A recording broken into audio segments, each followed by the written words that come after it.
Boa tarde a todos. Caro Luís, caro Nuno Melo, caro companheiros da AD.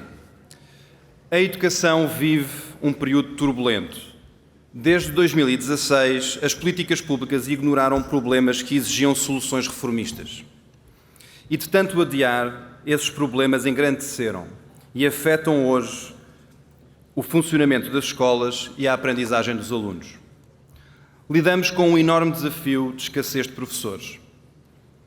Entre 2019 e 2030, estima-se que 40% dos professores do quadro se aposentarão. Ou seja, nestes anos, teremos de recrutar cerca de 30 mil novos professores. O problema é que os professores que serão formados no ensino superior serão em número muito inferior. E as notícias que os dados nos mostram não são nada animadoras. Até 2028, a situação tenderá a agravar-se.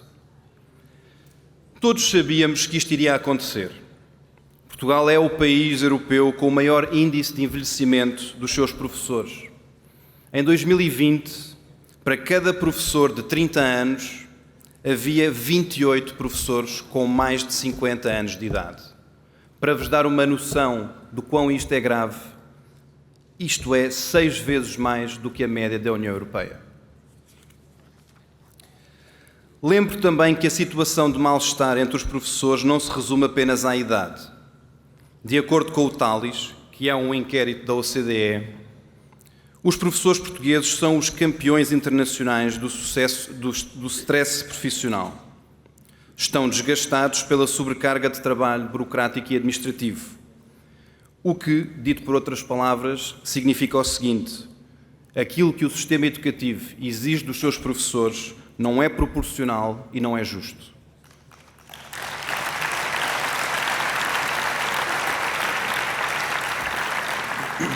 Nada disto é novo.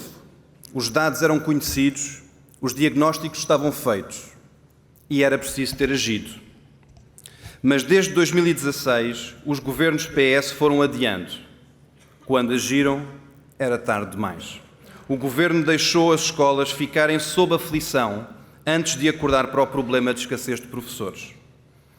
E aconteceu, portanto, aquilo que acontece sempre quando se recusa a planear. Quando o problema chegou e as turmas começaram a não ter professores, percebeu-se, não estávamos preparados. Dentro da escola, nada é mais importante para a aprendizagem do que o professor. E digo-vos isto para vos explicar que este não é apenas um desafio operacional de ter professores a dar aulas nas turmas. Este é também um problema de qualidade. E é por isso uma prioridade inadiável. Precisamos de mais professores, jovens, motivados, com boas condições de trabalho e com justo reconhecimento social.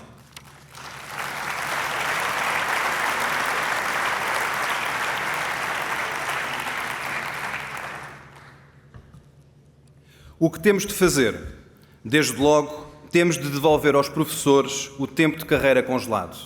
Este compromisso está assumido desde setembro, antes de campanhas eleitorais, e foi o PSD que pôs o tema na agenda.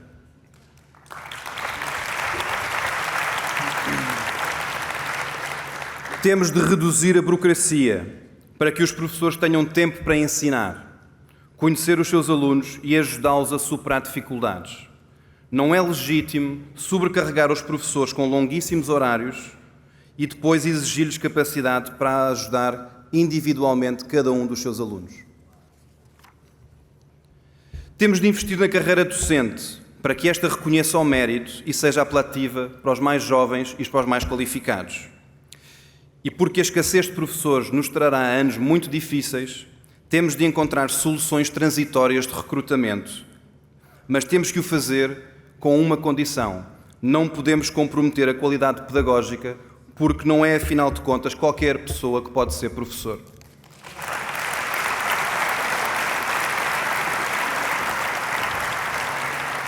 A ambição neste tema não é apenas valorizar quem está na carreira docente, é dizer também aos mais novos que, no fundo, vale a pena ser professor e que precisamos deles e encorajá-los a vir e a assumir esta profissão. Comecei pelos professores. Permitam-me agora que fale dos alunos e da aprendizagem. Desde 2018, os desempenhos dos alunos portugueses caíram em todas as avaliações internacionais. Repito, em todas as avaliações internacionais. Foi no PIRLS, foi no TIMSS, foi no PISA, foi em leitura, foi em matemática, foi em ciência. A tendência de pioria é inquestionável. Aliás, no último PISA, recentemente publicado, a queda dos desempenhos dos alunos portugueses é sem precedentes. Portugal chegou a ser o bom aluno da OCDE, mas já não é. Desapareceu toda a evolução que Portugal conheceu desde 2006 e que, em 2015, após 4 anos de um governo PSD-CDS, nos levou aos melhores resultados de sempre no PISA, pela primeira vez acima da média da OCDE.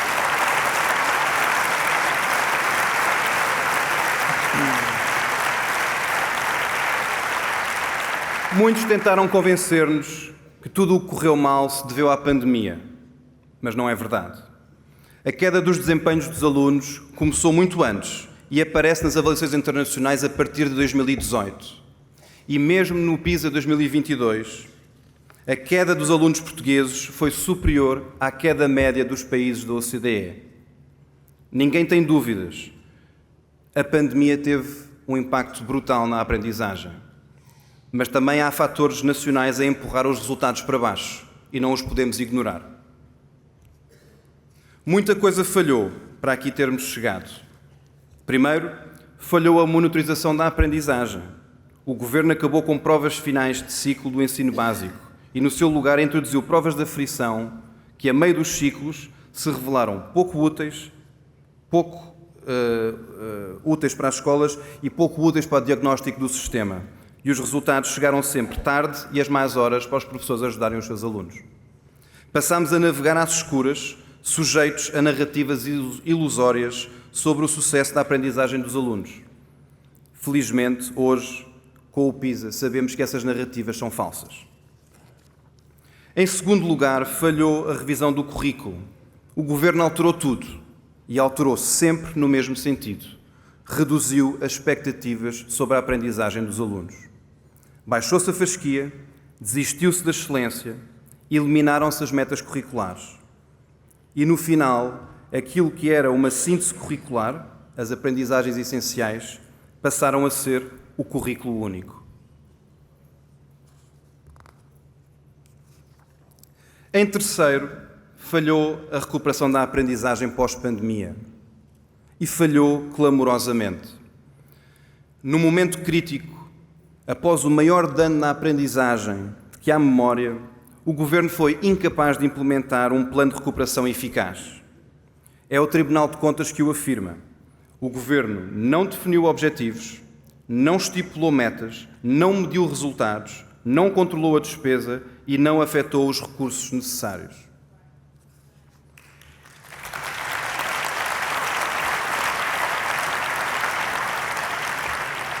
Era, portanto, impossível que corresse bem. E, de facto, não correu bem. Temos hoje, e não há indicadores tão preocupantes como estes desde 2006, temos hoje os níveis mais baixos de literacia, a matemática, a leitura e a ciência, com muitos alunos em risco de insucesso. Ninguém pode ficar indiferente a isto. A resposta só pode ser uma. Primeiro, reforçar o programa de recuperação da aprendizagem. Isto não vai com a abordagem que tem sido a do Governo PS, que é de serviços mínimos. As escolas precisam de mais recursos e os alunos precisam de mais tempo para recuperar o dano dos últimos anos. Temos de garantir também mais apoios dirigidos aos alunos em risco de insucesso. É a missão da escola que está em jogo. Não podemos simplesmente encolher os ombros e dizer que deixámos alunos ficar para trás. Ainda por cima, sabendo que esses alunos são aqueles que maioritariamente vêm de contextos socioeconómicos desfavorecidos. São alunos que dependem da escola para escapar à armadilha da reprodução social. Não lhes podemos falhar.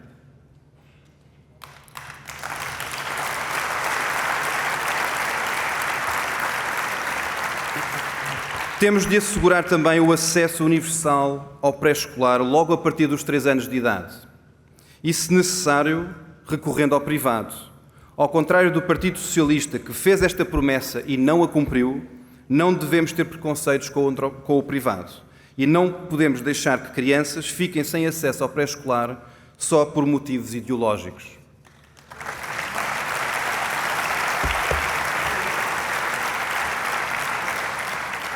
Por fim, temos de introduzir provas de aferição no 4º ano e no 6º ano de escolaridade.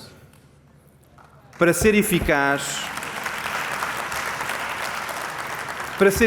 a monitorização da aprendizagem deve ser feita no final dos ciclos do ensino básico e com resultados publicados.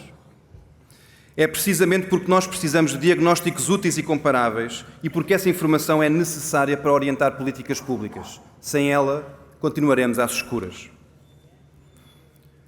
Caros companheiros, concluo chamando a atenção para a raiz dos falhanços da educação nos últimos 8 anos.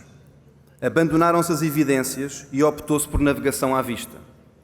Mexeu-se em quase tudo, mas fez-se sem planeamento e de costas voltadas para o conhecimento científico.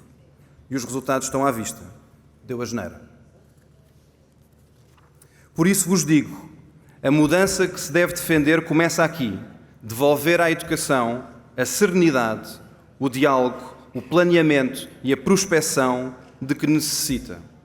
Só assim haverá sucesso, só assim poderemos antecipar soluções e prevenir o agravamento dos desafios que se vivem atualmente nas escolas. E só assim, em vez de guerra, haverá condições para trabalhar ao serviço dos alunos. No hino da AD de 1979, canta-se a determinado momento o seguinte: isto agora é sim ou não. E há momentos assim que são decisivos e que mudam as vidas. Na educação acredito que estamos perante um desses momentos. Há uma geração de alunos que está a ficar para trás e que precisa de uma educação que lhes dê futuro. Para eles, isto agora é sim ou não.